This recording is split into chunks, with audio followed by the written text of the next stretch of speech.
जय श्री कृष्ण. आज गोवसु बारस अर्थात आश्विन कृष्ण पक्ष द्वादशी तिथी एकादशीसह आजपासून 5 दिवसाच्या दिवाळीला सुरुवात झाली.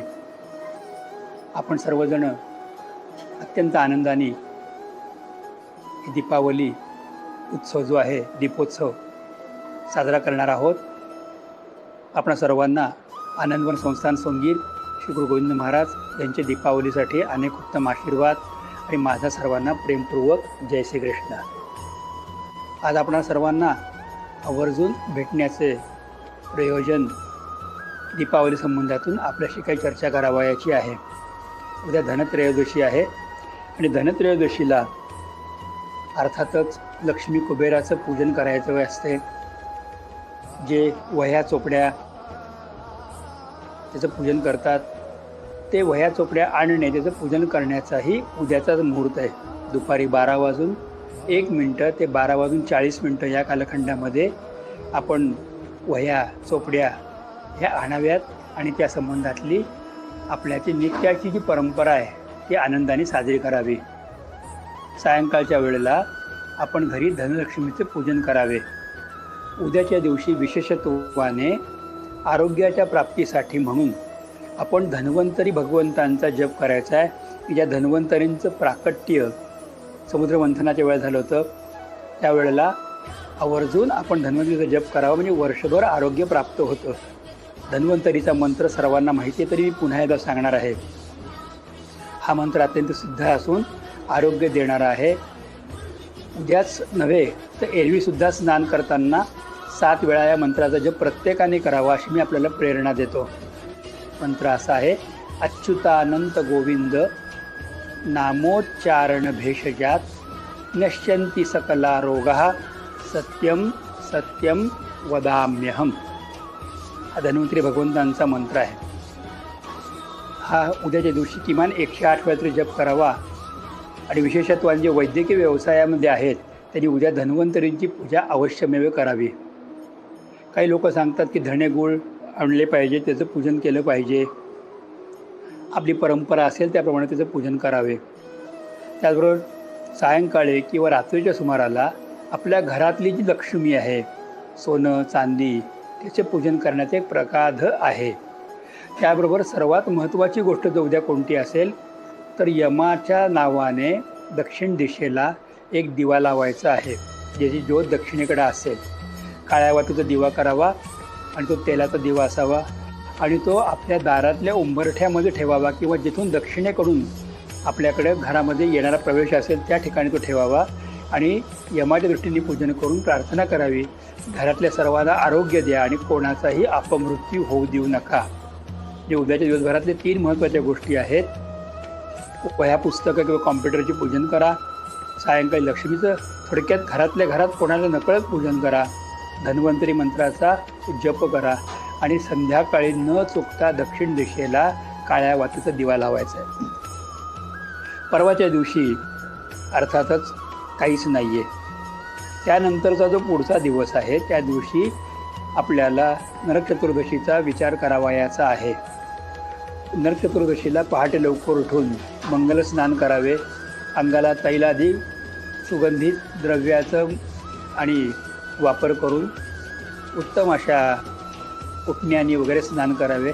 हे स्नान सूर्योदयाच्या पूर्वी केलं गेलं पाहिजे की त्या योगातून आपल्याला आरोग्य आणि भगवान श्रीकृष्णांची परमकृपेची प्राप्ती होते.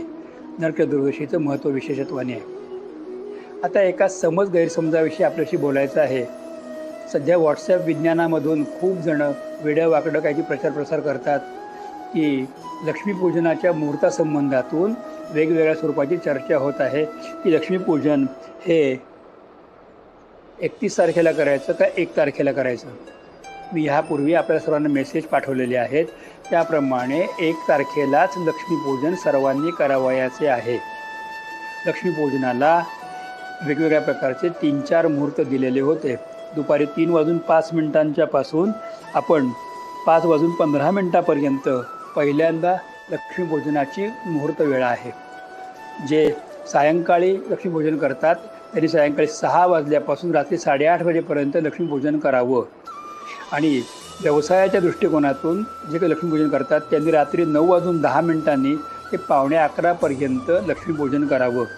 या लक्ष्मीच्या पूजेसाठी शुभ वेळा आहेत. या वेळेला अवश्यमेव कनकधारा स्तोत्र आणि अष्टलक्ष्मी स्तोत्रांचा जप करावा. तसेच इंद्रकृत महालक्ष्मी अष्टक आवर्जून म्हणावे. त्या योगाने लक्ष्मी स्थिर होते आणि लक्ष्मीची प्रार्थना करावी की हे माते लक्ष्मी, तू माझ्या घरी ये आणि स्थिरतेने राहा. माझ्या घरातून कधीही बाहेर न जाण्यासाठी म्हणून तू ये. ताम आवह लक्ष्मी अनपगामिनी, तू बाहेर कुठं जाऊ नकोस, तू माझ्या घरी राहा. लक्ष्मीपूजनाला अत्यंत प्रेमाने आनंदाने कुठेही वादावादी न करता सुंदररित्या आपण पूजन करावे हा सर्वांना प्रेमाचा आग्रह आहे. त्याच्यानंतर आपल्याला पाडव्याच्या दिवशी येतो तो शनिवार दिनांक 2 नोव्हेंबर 2024. पाडव्याचा मुहूर्त यावर्षी पहाटे 4:10 ते सकाळी 6:40 आहे. या मुहूर्तावरती जे व्यापार व्यवसाय व्यवहार करतात त्यांनी उठून लवकर स्नान करून आपल्या व्यापार व्यवसाय व्यवहाराचं पूजन करावयाचे असते. आपल्याकडच्या वह्या चोपड्यांचे पुन्हा पूजन किंवा त्याच्यामध्ये पहिल्यांदा श्री गणेशा किंवा काहीतरी दान केल्याची पहिली नोंद त्याच्यामध्ये करावयाची असते. आता लोक म्हणतात आम्ही वह्या वापरत नाही, कॉम्प्युटर वापरतो. मग कॉम्प्युटरचं पूजन करा, प्रतिकात्मक पूजन करून त्यासाठी आपण पहाटेच्या वेळेला हा विषय करा. जर समजा सकाळच्या वेळेला कुठल्याही कारणाने जमलं नाही, प्रथमतः पहाटेचीच वेळ नाही जमलं तर सकाळी 8 पासून 9:25 शुभ वेळ आहे. या वेळेला आपल्या घरामध्ये पाडव्याचं पूजन, जे व्यवसायाचं पूजन करणं आवश्यक आहे. नोकरी करणाऱ्या माणसांनी पहाटे लवकर उठून स्नान वगैरे करून भगवंतांची पूजा करावी. एखाद्या मंदिरात जाऊन दर्शन करावं आणि अत्यंत प्रेमाने घरामध्ये विष्णू सहस्रनामाचा पाठ पहाटे उठून करावा. त्या योगाने आपल्या घरामध्ये आरोग्य, समृद्धी आणि लक्ष्मी स्थिर होते. याचा विचार निश्चित करायला पाहिजे. दुसऱ्या दिवशी अर्थातच 3 नोव्हेंबरला रविवारी भाऊबीजेचा क्षण आहे. हा सण अतिशय प्रेमाने आपण साजरा करणार आहोत. आपल्या भगिनीचा घरी जाऊन किंवा तिला आपल्या घरी बोलवून आनंदाने प्रेमाने गोडधोड खाणे आणि एकमेकांना प्रेमाचं प्रतीक म्हणून काही ना काहीतरी वस्तू वाटणे देणे हा प्रेमाचा आनंद आहे.